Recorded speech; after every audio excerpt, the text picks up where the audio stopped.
मोहन जब अपने दादाजी के यहाँ आया तो वहां से उसने देखा बहुत दूर नदी के पार जंगल में एक महल दिखाई दे रहा था।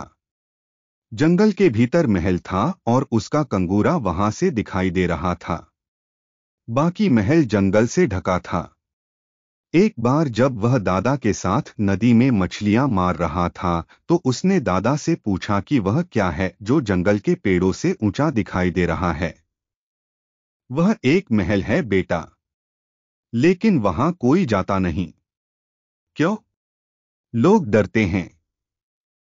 उसकी एक खासियत है कि जब उस महल के पास जाओगे तो वह महल अदृश्य हो जाता है, पास से किसी को नहीं दिखता। यह कैसे हो जाता है? मोहन ने आश्चर्य से पूछा। हाँ बेटा, यही होता है। यह एक जादुई महल है। मैं तो यही देखते देखते बूढ़ा हो गया। क्या आप महल देखने गए थे कभी? हाँ बेटा, हाँ। तुम्हारा पिता जब छोटा था और तुम्हारा चाचा इससे बड़ा था, तब तुम्हारे चाचा के साथ मैं महल देखने गया था। परंतु देखते ही वह महल अदृश्य हो गया। दिन तुम्हारा चाचा अकेले ही गया। पता नहीं उसे महल दिखाया नहीं, लेकिन उसके बाद वह घर नहीं आया। वह भी अदृश्य हो गया। तब मैंने डरकर तुम्हारे पिता को बाहर कमाने के लिए भेज दिया। क्यों नहीं दिखता महल? अजीब सी कहानी है। लोग कहते हैं कि वह पास जाने पर नहीं दिखता। कुछ कहते हैं कि किसी को वह महल दिख जाता है, किसी को नहीं दिखता। जिस आदमी को वह महल दिख जाता है वह आदमी फिर नहीं दिखता, यानी वह लौटकर नहीं आता। इसलिए अब उसे कोई देखने नहीं जाता। कहते कहते उसके दादा बहुत उदास हो गए। तब मोहन के मन में एक जिद सवार हो गई कि वह उस महल को जरूर देखेगा। हो सकता है उसका चाचा उसमें कैद हो। वह नदी में मछली मारने के लिए रोज जाने लगा। वह घर से रोटियां बनाकर ले लेता और महल के सामने ही बैठकर खाता था और इंतजार करता था कि महल कहीं दिख जाए। थोड़ी देर वहीं ठहरकर अजूबे महल के बारे में सोचता था, फिर नदी पार कर वापस घर आ जाता था।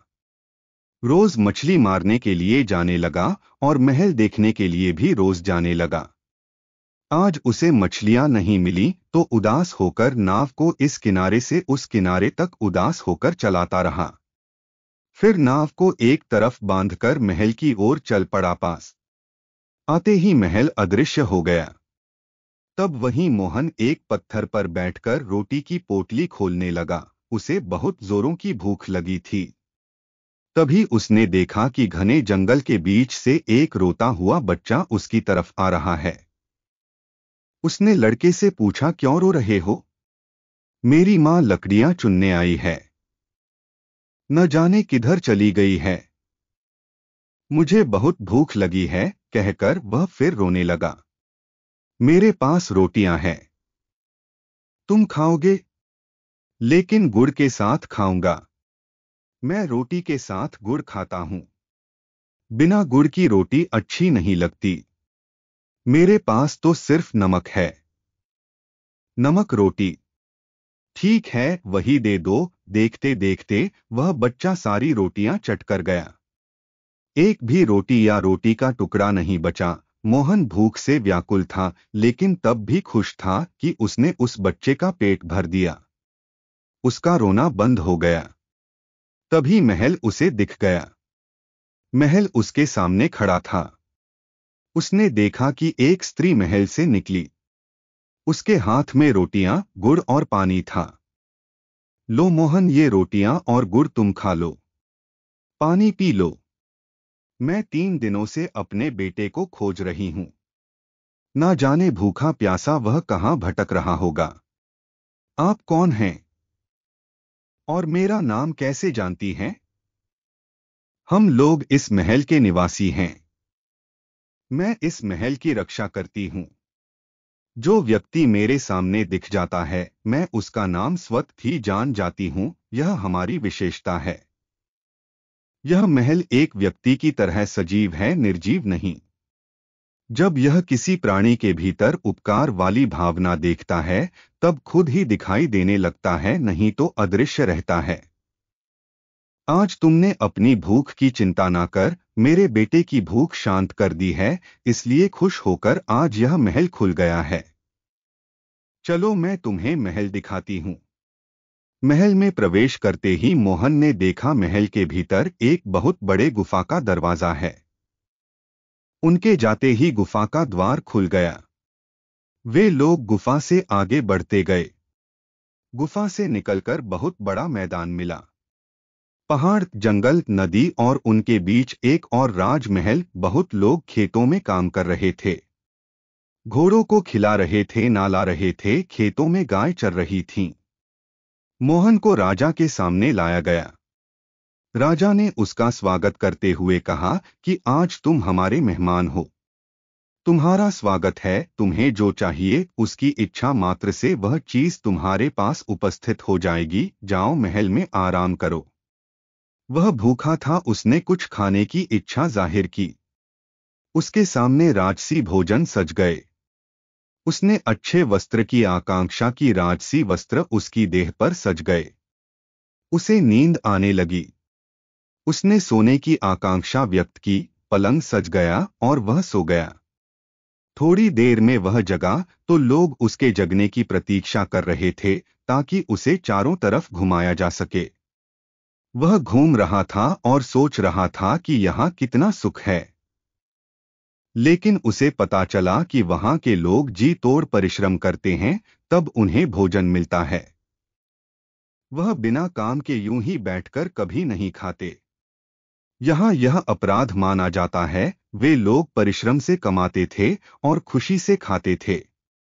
वे लोग बहुत परिश्रम करते थे, एक दूसरे की सहायता करते थे, सदा सच बोलते थे। उनके भीतर लोभ की भावना नहीं आ सकती थी। एक दूसरे से बैर भाव नहीं कर सकते थे, अपने से अधिक दूसरे के सुख का ध्यान रखते थे। वहां कोई भी आदमी बिना काम किए खा नहीं सकता था। यह नियम था, इसीलिए यहाँ खेती, व्यापार, शिक्षा सबकी व्यवस्था है। भोजन, वस्त्र, आवास सब उत्तम कोटि का मिलता है, पर बिना मेहनत का अन्न नहीं। ज्यादा अन्न होने पर यहाँ अन्न को नदी में डूबा दिया जाता है और फिर से नया बोया जाता है। इसमें सभी को परिश्रम करना पड़ता है। यहाँ का राजा बहुत ईमानदार और न्यायप्रिय है। वह जादू भी जानता है। पहले वह जादूगर ही था, बाद में उसने अपने को बदल लिया, लेकिन जादुई शक्ति उसमें अभी भी है। वह दूसरों के मन की बात समझ लेता है और उसी के अनुसार वह न्याय करता है।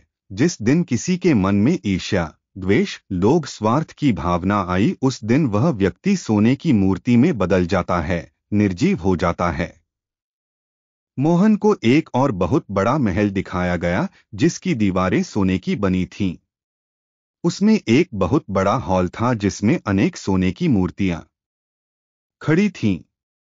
उसे बताया गया कि यह वही लोग हैं जिनमें सोना लूटने की आकांक्षा पैदा हुई थी। तब वे सोने की मूर्तियों में बदल गए। यह फिर आदमी नहीं बन सकते, अपने घर नहीं जा सकते। उनके घर का कोई व्यक्ति यदि भलाई का काम करेगा तो यह महल उसके लिए खुल जाएगा। वह आकर पवित्र मन से इस मूर्ति पर पवित्र जल छींटेगा तो यह मूर्ति आदमी में बदल जाएगी। उस स्त्री ने उसे बताया। मैं अपने घर जाना चाहता हूं, मोहन ने कहा। मुझे अपने दादा की बहुत याद आ रही है। वह मुझे खोज रहे होंगे, मेरे लिए बेचैन हो रहे होंगे। मैं तो यहाँ सुख का जीवन देख रहा हूँ, लेकिन मेरे दादा कितनी तकलीफ में होंगे। मैं अपने दादा के पास जाना चाहता हूँ। ठीक है, तुम जा सकते हो, उस स्त्री ने कहा। पलक झपकते ही उसने देखा कि अब वह महल में नहीं, नदी में नाव खेता अपने घर जा रहा है, रोज की तरह। अब वह यही सोचने लगा कि किसी भी कीमत पर वह अपने चाचा को जीवित कर दादा के पास ले आएगा। सदा भलाई और ईमानदारी का जीवन जिएगा। उस अजूबे जादुई महल की बातें वह जान गया था और समझ गया था कि जीवन जीने के लिए निस्वार्थ भावना और ईमानदारी से जीना आवश्यक है।